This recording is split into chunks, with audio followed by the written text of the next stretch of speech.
Bismillahirrahmanirrahim. Assalamualaikum warahmatullahi wabarakatuh. Perkenalkan, nama saya Sa'adul Mawfiro, NIM terakhir 093. Saya bertindak sebagai pemateri pertama yang akan menjelaskan tentang peranan sistem informasi keuangan, di mana di situ ada 3 poin yang akan kita bahas. Yang pertama tentang arahan untuk menunjukkan peranan sistem informasi keuangan. Kemudian yang kedua adalah unsur-unsur yang ada dalam sistem informasi keuangan, dan yang ketiga adalah manfaat dalam sistem informasi keuangan.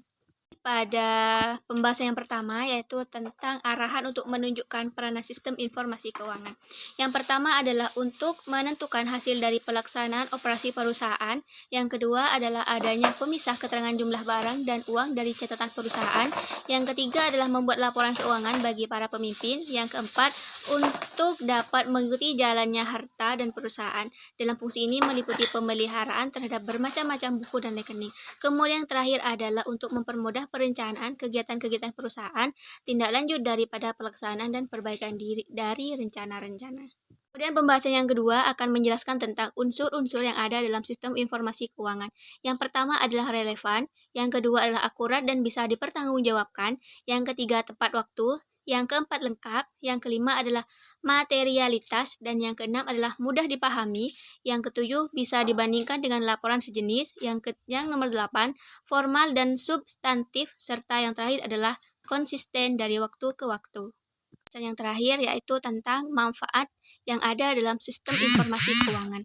Yang pertama adalah sistem laporan keuangan merupakan data historis yang berguna sebagai bentuk pertanggungjawaban manajemen atas kepercayaan yang diberikan oleh pemilik kepadanya. Kemudian yang kedua adalah sistem laporan keuangan bermanfaat untuk melihat kondisi keuangan serta gambaran mengenai hasil atau perkembangan usaha perusahaan. Yang ketiga adalah sistem laporan keuangan merupakan hasil dari suatu proses akuntansi yang bermanfaat sebagai alat komunikasi antara data keuangan perusahaan dengan pihak-pihak yang berkepentingan dengan tata atau aktivitas perusahaan.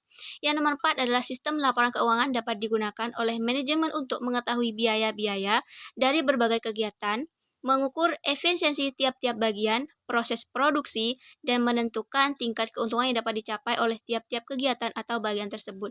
Dan yang terakhir adalah sistem laporan keuangan juga bermanfaat untuk menilai dan mengukur hasil kerja tiap-tiap individu yang diberi wewenang dan tanggung jawab untuk mengevaluasi serta menentukan perubahan-perubahan yang diperlukan untuk mencapai hasil yang lebih baik. Demikian yang bisa saya sampaikan, kemudian akan dilanjutkan oleh pemateri selanjutnya. Terima kasih. Assalamualaikum warahmatullahi wabarakatuh. Nama saya Fitri Kelima, NIM 196. Di sini saya akan melanjutkan presentasi dari teman saya sebelumnya, yang mana di sini saya akan menjelaskan tentang penggolongan sistem informasi keuangan. Adapun informasi-informasi yang diberikan pada sistem informasi keuangan disajikan di dalam berbagai bentuk, yaitu antara lain yang pertama ada bentuk laporan periodik. Laporan periodik merupakan laporan yang ditulis dalam suatu periode tertentu dan dinamai sesuai periodenya pula. Contohnya, laporan harian, laporan mingguan, laporan bulanan, dan lainnya. Yang kedua adalah hasil dari simulasi matematika. Menurut KBBI, simulasi yaitu penggambaran suatu sistem atau proses dengan peragaan berupa model statistik atau pemeranan. Jadi, dapat disimpulkan bahwa simulasi matematika yaitu penggambaran suatu sistem atau proses dengan peragaan berupa model statistik yang bersifat kematematikaan. Selanjutnya, yang nomor 3 ada hasil dari sistem pakar. Secara umum, sistem pakar adalah sistem yang berusaha mengadopsi pengetahuan manusia ke komputer yang dirancang untuk memodelkan kemampuan menyelesaikan masalah seperti layaknya seorang pakar. Dengan sistem pakar ini, orang awam pun dapat menyelesaikan masalahnya atau hanya sekedar mencari suatu informasi berkualitas yang sebenarnya hanya dapat diperoleh dengan bantuan para ahli di bidangnya. Sistem pakar ini juga dapat membantu aktivitas para pakar sebagai asisten yang berpengalaman dan mempunyai asisten yang berpengalaman dan mempunyai pengetahuan yang dibutuhkan. Yang keempat ada komunikasi elektronik. Komunikasi elektronik adalah komunikasi yang bukan handwritten atau percakapan face-to-face, karena komunikasi terjadi melalui email, elektronik bulletin, voicemail, fax, atau media komunikasi lainnya. Komunikasi elektronik tidak terbatas hanya pada komunikasi antara person to person, tetapi juga person to system atau system to person.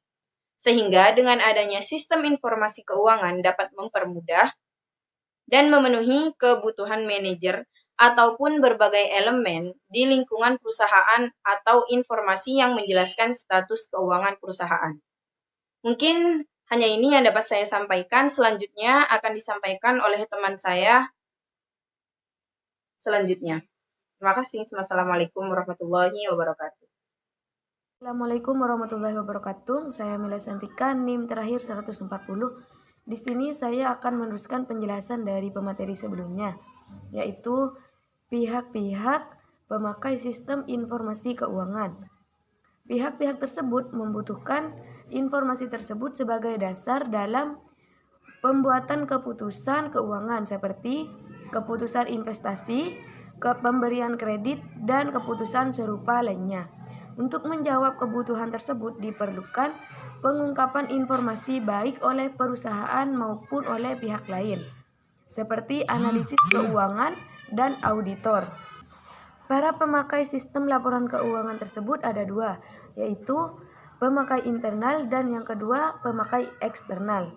Sedangkan yang pemakai internal itu ada dua. Yang pertama pemilik perusahaan, yang kedua manajer atau pimpinan perusahaan. Pemilik perusahaan sangat berkepentingan terhadap laporan keuangan perusahaannya, terutama untuk perusahaan-perusahaan yang pimpinannya diserahkan kepada orang lain seperti perseroan. Karena dengan laporan tersebut, pemilik perusahaan dapat menilai sukses atau tidaknya manajer dalam memimpin perusahaannya. Dan kesuksesan seorang manajer biasanya dinilai dengan laba yang diperoleh oleh perusahaannya. Sedangkan bagi manajer atau pimpinan perusahaan, terpenting bagi manajemen adalah bahwa laporan keuangan merupakan alat untuk mempertanggungjawabkan kepada para pemilik perusahaan atas kepercayaan yang telah diberikan kepadanya. Dengan mengetahui posisi keuangan perusahaannya, periode yang baru akan dapat menyusun rencana yang lebih baik, memperbaiki sistem pengawasannya, dan menentukan kebijaksanaan yang lebih tepat. Selain itu, laporan keuangan akan dapat digunakan oleh manajer dalam beberapa hal. Yang pertama, mengukur tingkat biaya dari berbagai kegiatan perusahaan. Dan yang kedua, untuk mengukur efisiensi tiap-tiap bagian, proses atau produksi, serta untuk menentukan derajat keuntungan yang dapat dicapai oleh perusahaan yang bersangkutan. Dan untuk menilai hasil kerja tiap-tiap individu yang telah diberi wewenang dan tanggung jawab. Dan yang terakhir, untuk menentukan perlu tidaknya digunakan kebijaksanaan atau prosedur yang baru untuk mencapai hasil yang lebih baik. Bagi karyawan dan kelompok-kelompok yang mewakili tertarik kepada informasi mengenai stabilitas dan profitabilitas perusahaan, pihak ini juga tertarik dengan informasi yang memungkinkan untuk menilai kemampuan perusahaan dalam memberikan balas jasa, manfaat pensiun, dan kesempatan kerja. Pemakai informasi keuangan yang kedua yaitu pemakai eksternal. Pemakai eksternal di sini ada 6. Yang pertama, investor. Investor membutuhkan informasi untuk membantu menentukan apakah harus membeli, menahan, atau menjual investasi tersebut. Pemegang saham juga tertarik pada informasi yang memungkinkan pihak ini untuk menilai kemampuan perusahaan untuk membayar dividen. Yang kedua yaitu pihak pemberi pinjaman. Pemberi pinjaman tertarik dengan informasi keuangan yang memungkinkan pihak ini untuk memutuskan apakah pinjaman serta bunganya dapat dibayar pada saat jatuh tempo. Dan yang ketiga, pemasok dan kreditur usaha lainnya. Pemasok dan kreditur usaha lainnya tertarik dengan informasi yang memungkinkan pihak ini untuk memutuskan apakah jumlah yang terutang akan dibayar pada saat jatuh tempo. Kreditur usaha berkepentingan pada perusahaan dalam tenggang waktu yang lebih pendek daripada pemberi pinjaman, kecuali jika sebagai pelanggan utama pihak ini tergantung pada kelangsungan hidup perusahaan. Yang keempat yakni pelanggan. Para pelanggan membutuhkan informasi mengenai kelangsungan hidup perusahaan, terutama apabila pihak ini terlibat dalam perjanjian jangka panjang atau tergantung pada perusahaan. Yang kelima yaitu pemerintah. Pemerintah dan berbagai lembaga yang berada di bawah kekuasaannya berkepentingan dengan alokasi sumber daya dan karena itu berkepentingan dengan aktivitas perusahaan.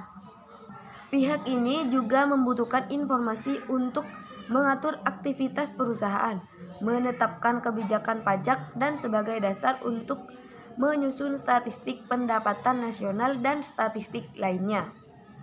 Dan yang terakhir yakni masyarakat. Laporan keuangan dapat membantu masyarakat dengan menyediakan informasi kecenderungan atau tren dan perkembangan terakhir kemakmuran perusahaan serta rangkaian aktivitasnya.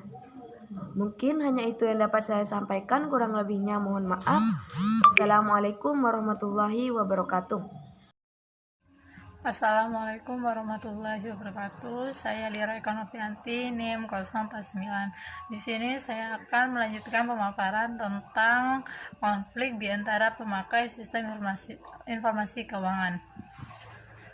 Konflik merupakan konsekuensi dari tidak berperan aktifnya investor dalam pengelolaan perusahaan. Tanggung jawab pengelolaan perusahaan diserahkan kepada pihak manajemen. Pada prakteknya, kepentingan pribadi manajemen sering berpengaruh dalam pembuatan keputusan oleh manajemen termasuk dalam penggunaan dana perusahaan. Dalam kebijakan yang sering dilakukan adalah memperbesar kompensasi yang dibagikan kepada jajaran manajer atau membuat keputusan pengembangan usaha. Sebaliknya, ketika para investor memberikan dana kepada perusahaan dalam bentuk pinjaman.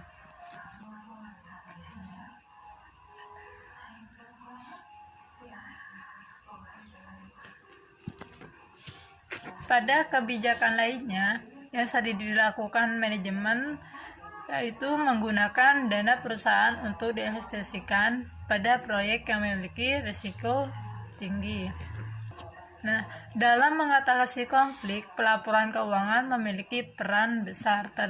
Terdapat 3 langkah yang dapat dilakukan untuk meningkatkan pelaporan keuangan perusahaan terkait dalam mengatasi konflik. Yang pertama, mengoptimalkan kontrak antara investor dan manajemen perusahaan. Misalnya, kontrak pemberian kompensasi kepada jajaran manajer.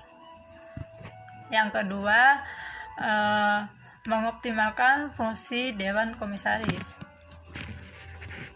Yang ketiga, mengoptimalkan keberadaan intermediaris information seperti analisis keuangan dan lembaga pemeringkat dapat meningkatkan kualitas dari pengungkapan informasi oleh manajemen perusahaan.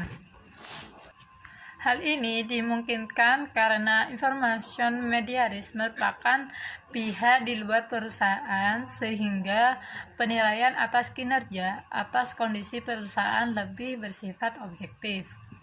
Selanjutnya yaitu tentang peningkatan permintaan informasi keuangan.